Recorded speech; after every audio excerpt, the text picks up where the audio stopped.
Prostitution एक ऐसा शब्द जिसे सुनने के बाद हर कोई मुंह मोड़ लेता है और इसे नजरअंदाज करना चाहता है, लेकिन ये शब्द नजरअंदाज करने का नहीं बल्कि विचार करने के लायक है, क्योंकि इस प्रोस्टिट्यूशन या वेश्यावृत्ति के जाल में फंसकर हजारों लाखों लड़कियों और महिलाओं की जिंदगी बर्बाद हो चुकी है। सुनने में ये शब्द जितना छोटा लग रहा है, असल में इसकी जड़ें उतनी ही गहरी हैं। और आज के इस वीडियो में इनसाइड रहस्य प्रोस्टिट्यूशन से जुड़े ऐसे राज आपके सामने रखने वाला है कि उनको सुनकर ही आपको ये एहसास हो जाएगा कि प्रोस्टिट्यूशन किस दलदल का नाम है।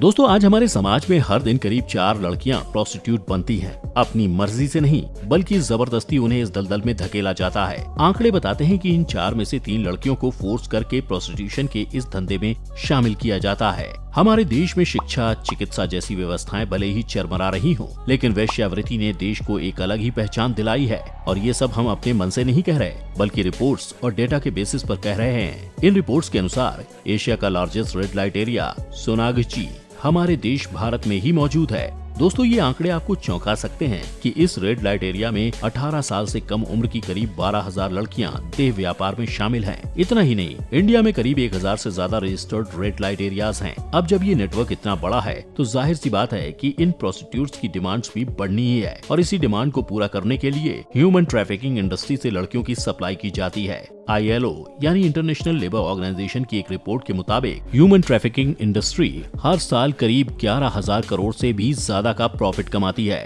और इसके कुल प्रॉफिट का 2/3 हिस्सा प्रोस्टिट्यूशन से ही आता है। Union ministry of women and child development की एक रिपोर्ट के मुताबिक इंडिया में करीब 30 लाख से ज्यादा सेक्स वर्कर्स हैं, जिनमें से ज्यादातर की उम्र 15 से 35 साल के बीच है, और ये सेक्स वर्कर्स सबसे ज्यादा महाराष्ट्र और वेस्ट बंगाल जैसे राज्यों में हैं। हालांकि ऐसा नहीं है कि इन रेड लाइट एरियाज में सिर्फ प्रोस्टिट्यूशन ही होता है, बल्कि प्रोस्टिट्यूशन की आड़ में यहाँ ड्रग्स, बंधुआ मजदूरी और मानव अंगों की तस्करी का भी जाल फैला हुआ है। लेकिन पहले बात करते हैं यहाँ चल रहे ह्यूमन ट्रैफिकिंग के बारे में। NCB यानी नेशनल क्राइम ब्यूरो की एक रिपोर्ट के मुताबिक करीब 95% विक्टिम्स को फोर्सफुली प्रोस्टिट्यूट बनाया जाता है। एक इंटरनेशनल न्यूज एजेंसी की स्टडी के मुताबिक भारत में करीब 2 करोड़ से ज्यादा कमर्शियल प्रोस्टिट्यूट्स हैं। क्या अनुमान लगा पा रहे हैं आप कि ये आंकड़ा कितना ज्यादा बड़ा है? लेकिन अब सवाल ये उठता है कि आखिर ये ह्यूमन ट्रैफिकर्स इन्हें लाते कहाँ से हैं? तो दोस्तों, ये जो ह्यूमन ट्रैफिकर्स होते हैं वो अपने इस घिनौने काम को अंजाम देने के लिए समाज के सबसे निचले तबके को अपना टारगेट बनाते हैं।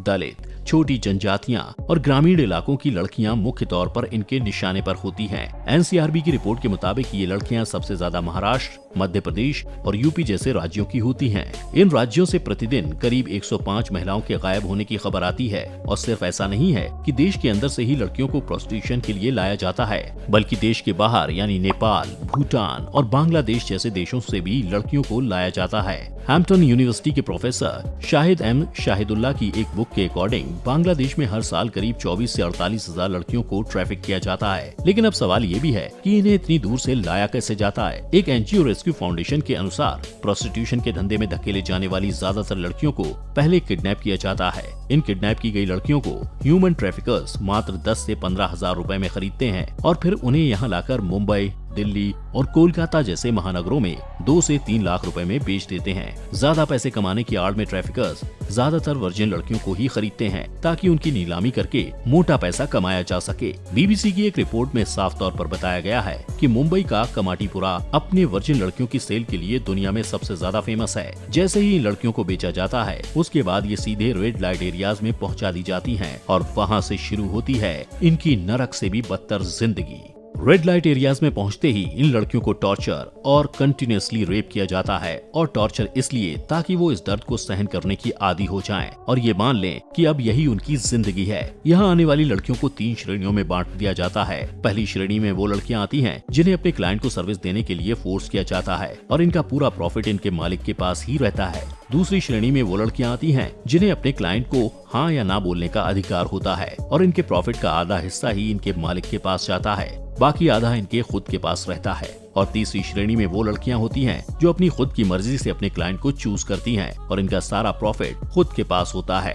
अब दोस्तों, आपके मन में ये सवाल आ रहा होगा कि एक बार अंदर जाने के बाद ये लड़कियां इस रैकेट से बाहर नहीं निकल सकती हैं। तो इसका जवाब है शायद नहीं, क्योंकि इन्हें यहाँ लाने वाले ह्यूमन ट्रैफिकर्स का सिक्योरिटी सिस्टम काफी ज्यादा मजबूत होता है। इन्हें यहाँ लाने के बाद ज्यादातर समय रूम में लॉक रखा जाता है, और अगर कभी मौका पाकर ये यहाँ से भागने की कोशिश भी करती हैं, तो इन्हें जल्द ही पकड़ लिया जाता है, और पकड़कर तब तक तक मारा जाता है जब तक वो बेहोश ना हो जाएं, और कभी कभी तो इन्हें मार भी दिया जाता है। इसी डर से यहाँ से कभी भागने का ट्राई नहीं करती और इस प्रोस्टिट्यूशन को ही अपनी जिंदगी मानने लगती हैं। और अगर कोई पीड़िता यहाँ से बचकर पुलिस स्टेशन पहुँच भी जाती है तो पुलिस भी इन सेक्स रैकेट के मामलों में कोई खास कार्रवाई नहीं करती।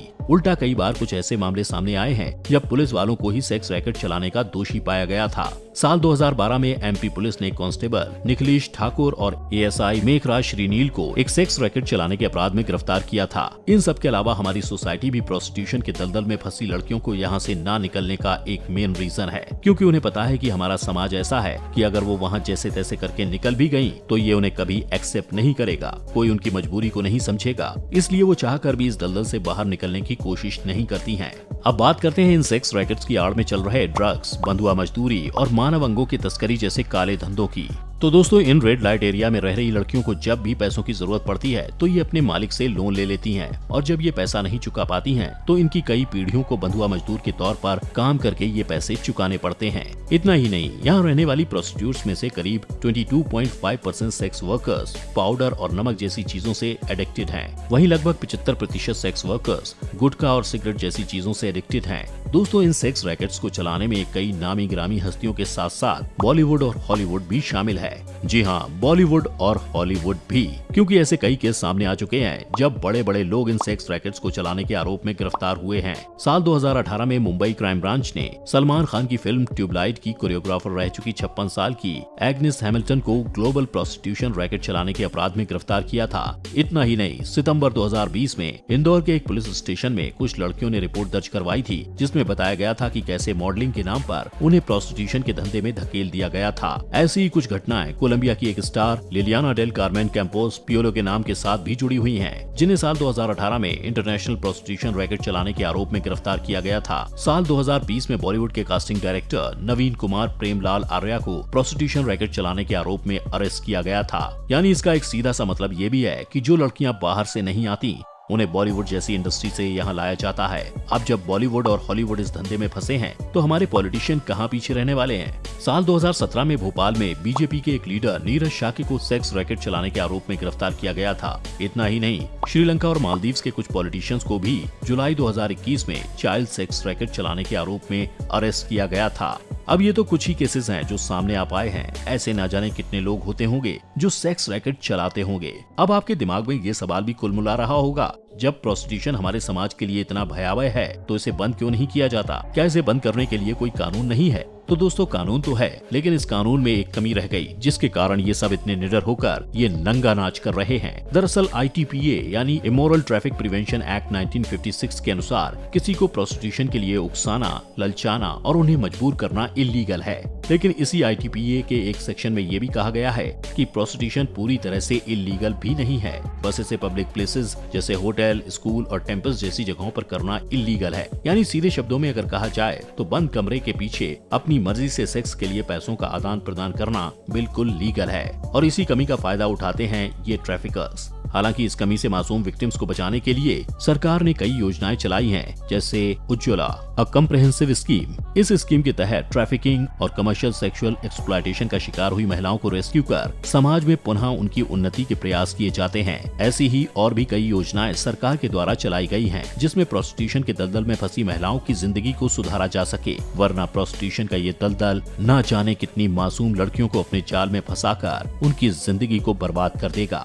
क्योंकि कहने को तो भले ही देश में 1000 रेड लाइट एरियाज हैं, पर असल में इनकी संख्या कागजों में दिख रहे नंबर से कहीं ज्यादा है। दोस्तों, कानून होने के बावजूद ये क्राइम इतना ज्यादा बढ़ रहा है, तो क्या प्रोस्टिट्यूशन को इंडिया में कम्प्लीटली बैन नहीं कर देना चाहिए? अपनी राय हमें कमेंट बॉक्स में जरूर बताएं। बाकी आज के लिए बस इतना ही, मिलते हैं एक नए वीडियो के साथ। तब तक के लिए खुश रहें, मस्त रहें, भगवान करे आप सभी का दिन शुभ हो।